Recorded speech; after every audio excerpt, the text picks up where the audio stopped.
안녕하세요. 박용덕입니다. 2024년 제35회 공인중개사 시험대비 기출 보기기 27회 5번 문제 보도록 하겠습니다.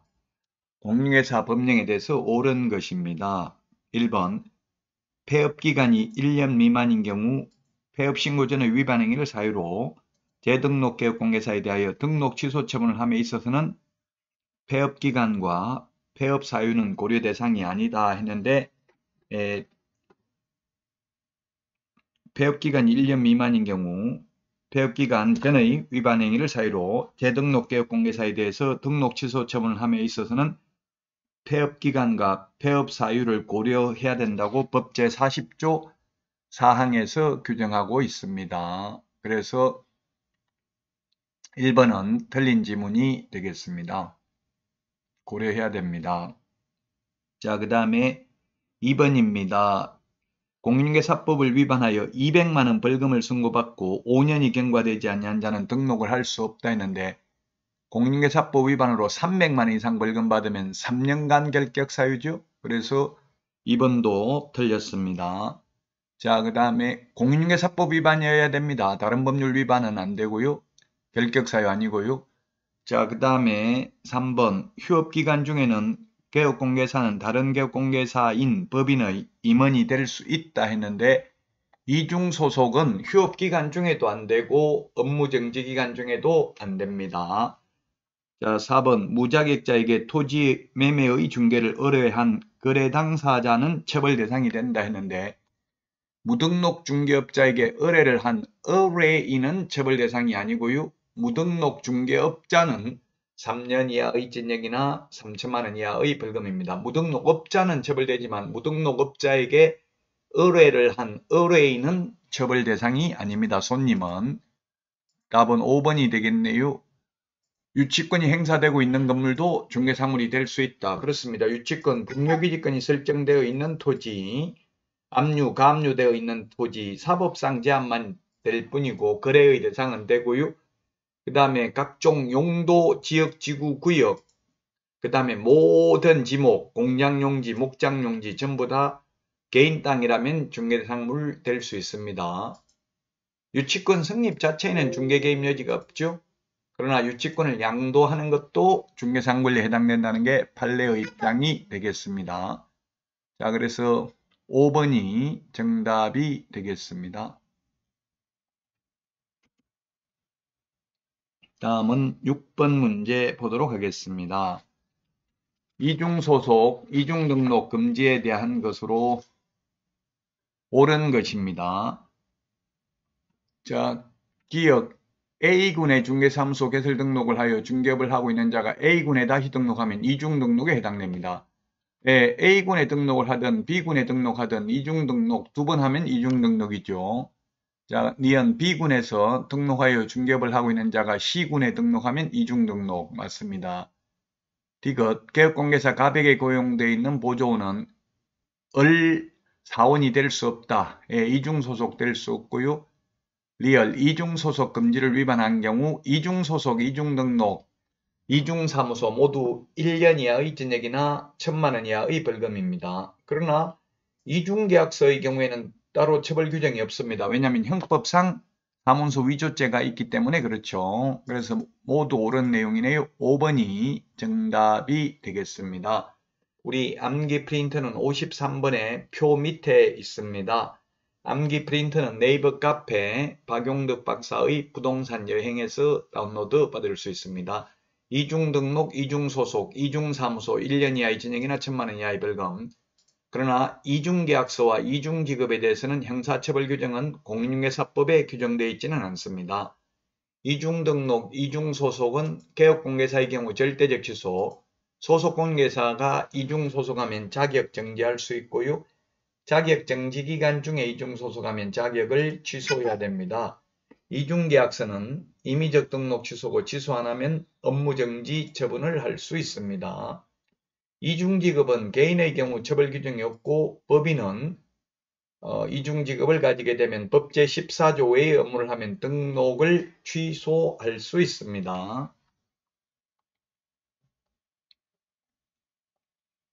다음은 7번 문제 보도록 하겠습니다. 중개사무소 개설 등록에 대해서 틀린 것입니다. 1번 사기죄로 징역 2년을 선고받고 그 형의 집행이 3년간 유예된 경우 그 유예기간이 종료된 공인중개사는 중개사무소 개설 등록을 할 수 있다 했는데 요거는 지금은 틀렸네요. 요게 개정됐죠. 지금은 틀렸습니다. 2년 지나야 됩니다. 유예기간이 경과되고 나서 2년간 결격사유에 해당됩니다. 그래서 그 당시는 1번이 옳은 내용이지만 지금은 틀렸다. 집행유예는 지금은 유예기간 경과 후 2년간 결격사유에 해당됩니다. 그래서 1번도 사실은 틀린 내용이 되겠습니다. 자, 그 다음에 2번 배임죄로 징역 2년 선고받고 그 집행이 종료된 날로부터 2년이 경과된 공인중개사는 중개사무소 개설 등록을 할 수 있다 했는데 이것도 틀렸네요. 3년 지나야 되죠. 3년. 2년 지났으면 아직 결격사유입니다. 그래서 틀린 것은 정답은 1번, 2번이 되겠습니다만 그 당시로 보면 2번이 정답이 되겠죠. 1번은 지금은 틀렸습니다. 2023년에 개정됐습니다. 그래서 집행유예는 유예기간 경과 후 2년간 결격사유에 해당됩니다. 2024년도로 본다면 1번, 2번이 답이지만 일단 27회 기출문제 당시로 보아서 2번으로 답으로 하겠고요. 1번도 고치시기 바랍니다. 유예기간 경과 후 2년간 결격사유에 해당되는 것으로 바뀌었습니다. 집행유예는 유예기간 경과 후 2년인데 선고유예나 기소유예는 결격사유 아니죠. 자, 그 다음에 3번에 이중 등록을 하면 등록을 취소해야 됩니다. 이중 등록, 이중 소속 절대적 취소죠. 이중 사무소, 이중 계약서는 상대적 취소고요. 자, 그 다음에 해산된 경우, 개인 사망한 경우 등록을 취소해야 되고요. 5번 등록관청은 등록증을 교부한 경우 그 등록에 관한 사항을 다음 달 10일까지 협회에 통보해야 됩니다. 우리 암기 프린트 25번에 보면 다음 달 10일까지 협회에 통보하는 거 6가지 나와 있습니다. 등록증 교부는 통보하지만 등록증 재교부는 통보하지 않죠. 예, 암기 프린트는 네이버 카페 박용덕 박사의 부동산 여행에서 다운로드 받을 수 있습니다. 자, 다음은 8번 문제 보도록 하겠습니다. 중개사무소 설치 및 이전 등에 관한 설명으로 틀린 것입니다. 개업공개사는 중개사무소 개설 등록을 할 건물의 소유권을 반드시 확보해야 되는 것은 아니다. 그렇죠. 사용권만 확보하면 됩니다. 물론 소유권을 확보해도 되지만 반드시 소유권을 확보해야 되는 것은 아니고 사용권만 확보하면 되고요. 2번 분사무소는 주된 사무소가 속한 시군구에는 설치할 수 있다 했는데 없습니다. 2번이 틀린 정답이 되겠네요. 분사무소는 주된 사무소가 속한 시군구를 제외한 시군구별로 설치하되 시군구별로 일개소를 초과할 수 없습니다. 그래서 분사무소와 주된 사무소가 같은 시군구에는 설치될 수 없습니다. 2번이 정답이 되겠고요. 틀린 정답이고요. 3번 분사무소 설치 신고는 주된 사무소 소재지 관할 등록관청에 해야 된다.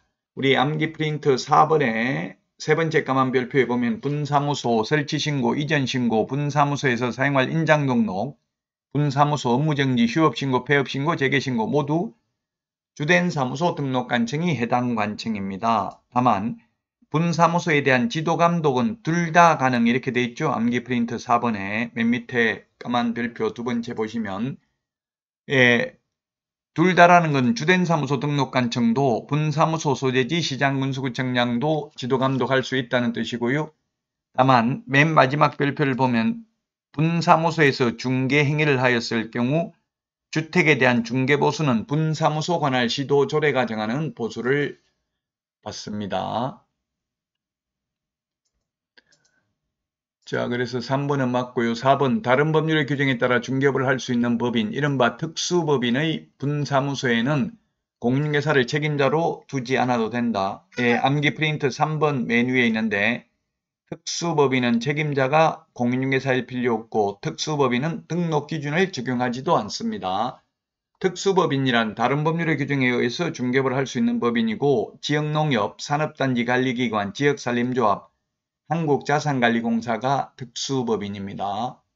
자, 그 다음에 5번입니다. 등록관청 밖으로 이전한 경우에 이전 후 사무소 관할 등록관청에 신고해야 된다. 제가 이사하는 거하고 똑같다고 했습니다. 우리 이사하고 나면 전입신고만 합니다. 옛날에는 이사 가기 전에 전출신고를 했습니다만은 지금은 전입신고만 하면 되는 것처럼 사무소 이전 신고도 이전 후 등록관청에 하면 되겠습니다. 자, 이번 시간 여기까지 하고요. 다음 시간에 찾아뵙겠습니다. 안녕.